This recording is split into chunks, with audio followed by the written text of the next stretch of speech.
Hello, everyone, and welcome to AHS Countdown. I'm your host, Reese Kinder, and I'm joined by my co-hosts, Charlie McGowan and Isaac Shoemaker. And today we got a big matchup between the number 9 Auburn High Tigers and the Vestavia Hills Rebels. Auburn is coming off a big win over North Miami Beach, and Vestavia is coming off a big loss to Carver Montgomery on the road.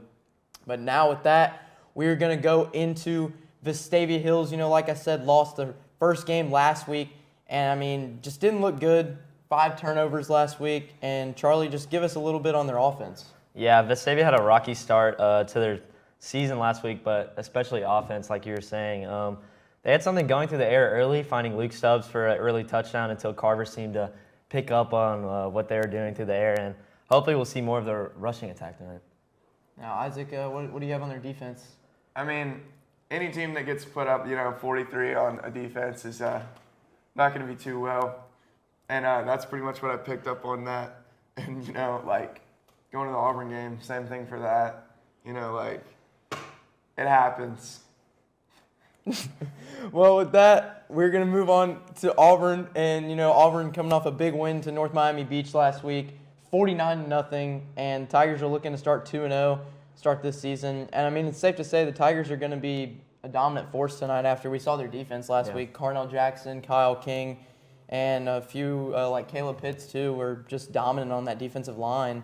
And now, what do you think the Tigers have to do to get it done tonight?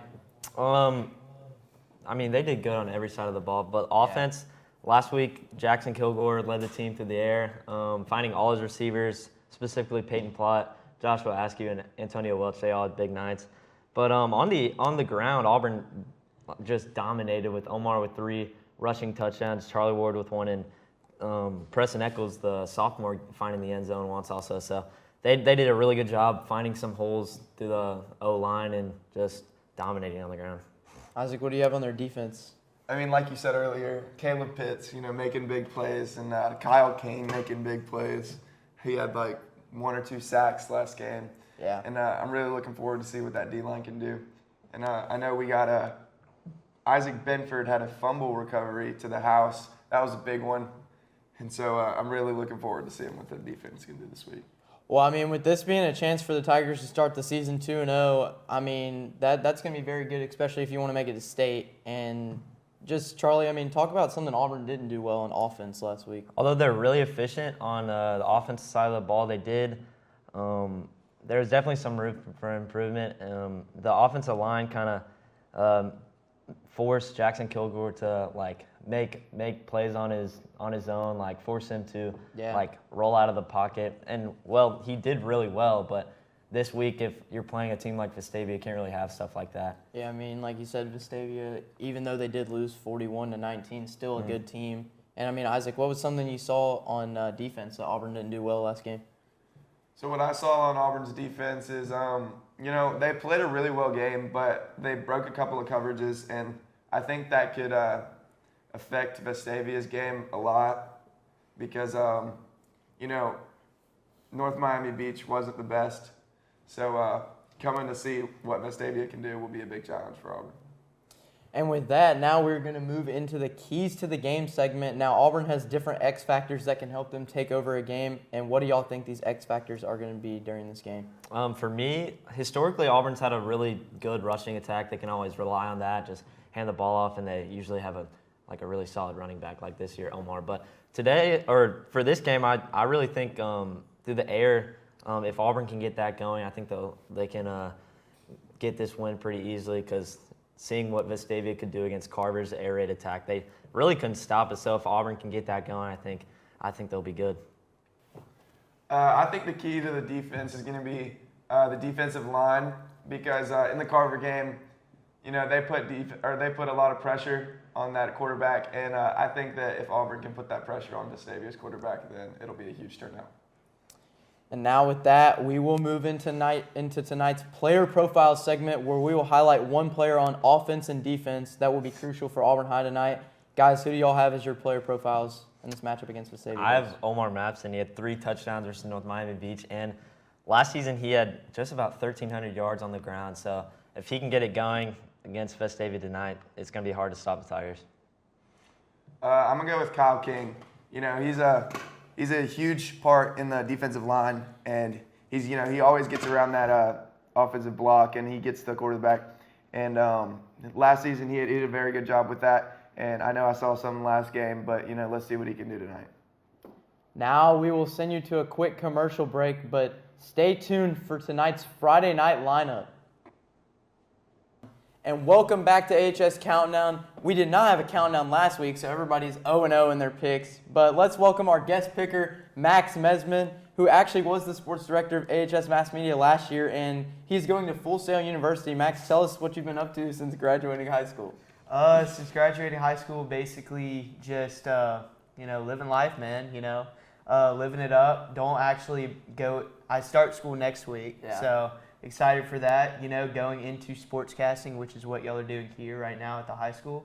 And then moving in person into Orlando in January. So, very excited for that. And, excited to be here. Yeah, well, thanks, Max. And now with that, we will move into tonight's Friday night lineup where we will pick who's going to win some of the best games across the state.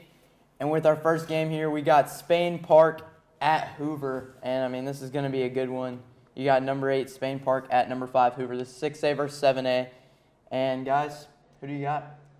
Well, I'm going to actually have to go with Hoover in this game. Hoover's kind of had a little bit of a drop-off. You remember back in the days when they had, say, George Pickens or Robbie Ashford. They had a lot of just great stars on their high school team. I remember last year's actually a big story for us was that Hoover was really just doing terrible. Yeah. They had that loss to I think it was Mountain Brook in their homecoming game last year. And since then they just had a big drop off. But I think they still take this one at home against Spain Park. I got them going winning this game 31-24. I just don't think Spain Park has enough defense. If you would have told me this game in the middle of last year when they had Jared Smith before he transferred over to Thompson, I would have said Spain Park, but I got Hoover win this game ultimately. Yeah, I'm gonna go with Max here on this one. I got Hoover. They came off a big win last week. I think they're gonna keep that momentum going. I got Hoover 35-21. I got Hoover 42-16. I'm gonna have to agree with all y'all. Hoover's gonna win this one. I don't think it'll be big though. I think it's gonna be a low scoring game. I'm gonna say 17-14, but I think Hoover's got this one.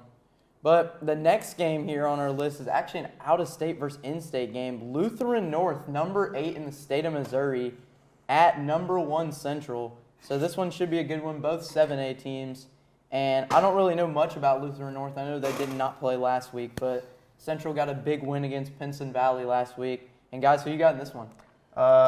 Considering, Lutheran North, I actually had to do some research on this team. They're actually the number 8 team in Missouri, I'm pretty sure. And so, going into this game, I think this is a big, out-of-state matchup. You're seeing that more with high school teams, is scheduling out-of-state opponents. You saw last week at Auburn scheduling a Miami team. All that being said, I got Central winning this 38-17. Dang. This Central team's just really good, Yeah. Shout out Dalen Upshaw. 4-star recruit going to Miami, wide receiver. You thought after they lost Cam Coleman they wouldn't be good in the wide receiver room. Turns out, Dalen Upshaw was really good. Yeah, I got Central in this one also.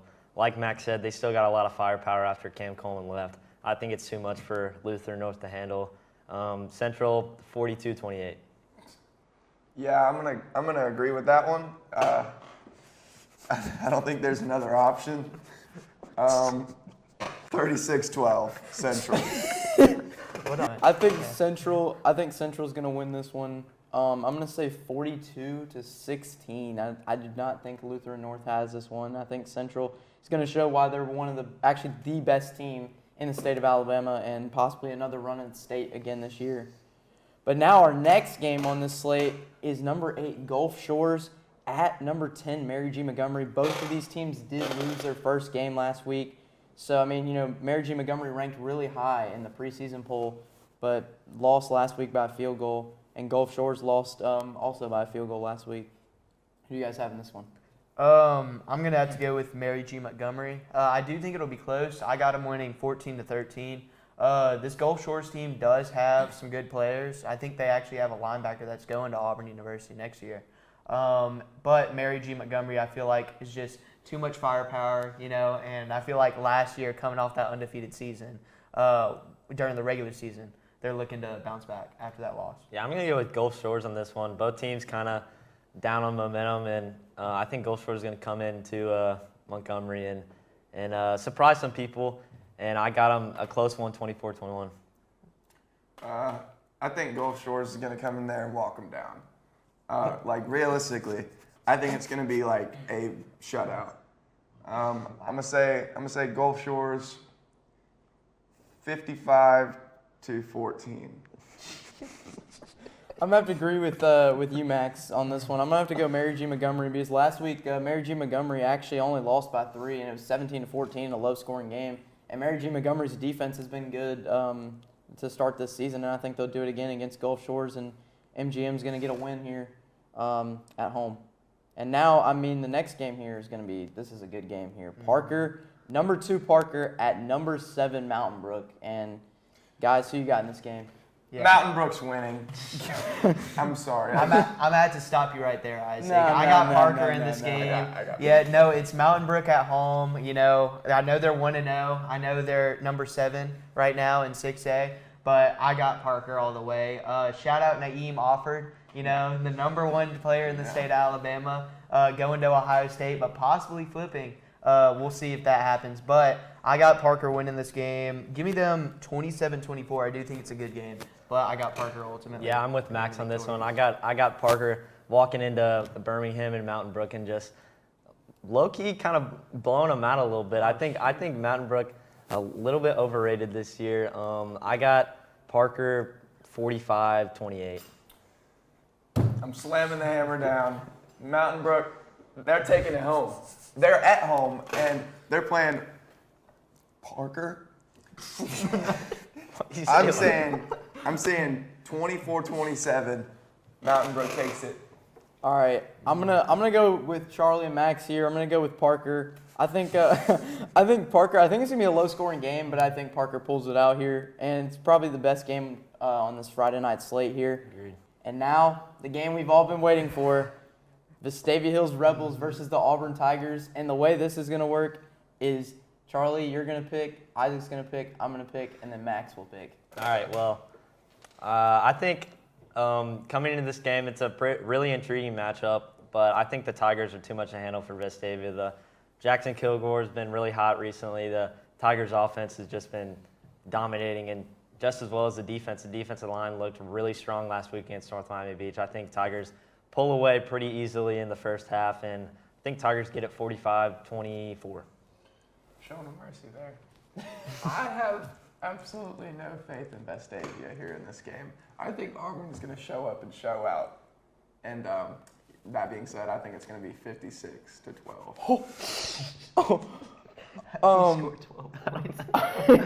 I'm gonna go with the Tigers in this one, and I'm honestly gonna say this is gonna be a close matchup because I think Vestavia, you know, last week 5 turnovers, only scored 19 points. I just think the Tigers and the Rebels are gonna have a tough matchup here against each other, and I think it's gonna be 21-17 Tigers win, but it's gonna go with last-second touchdown. Wow. Yeah, I mean, lots of great predictions, you know, great show here. Auburn versus Vestavia. I mean, I'm not gonna lie. Last year, working on the schedule reveal for this season, I saw this game and immediately this is a big game. Haven't played this team a whole lot. You know, Auburn hasn't, so not a lot of experience. Can be scary going into a new matchup like that. But that being said, this is a very good Auburn team. I'm not gonna lie. This is an Auburn team that. I don't know if it's just the coaches being better at scouting the players, getting them offers to colleges, but this is the most D1 recruits I've seen on an Auburn team to date, you know, as my 3 years here. But going into this game, I got Auburn winning 31-17, taking the dub and beating the Vestavia Hills Rebels. And now, being the special guest, I get to finally put on the Tiger head. Well, that's going to do it here at AHS Countdown from myself and the rest of the crew here. And thanks to our special guest, Max, with the Tiger head on. And we hope you enjoyed tonight's game, and we'll see you guys at halftime.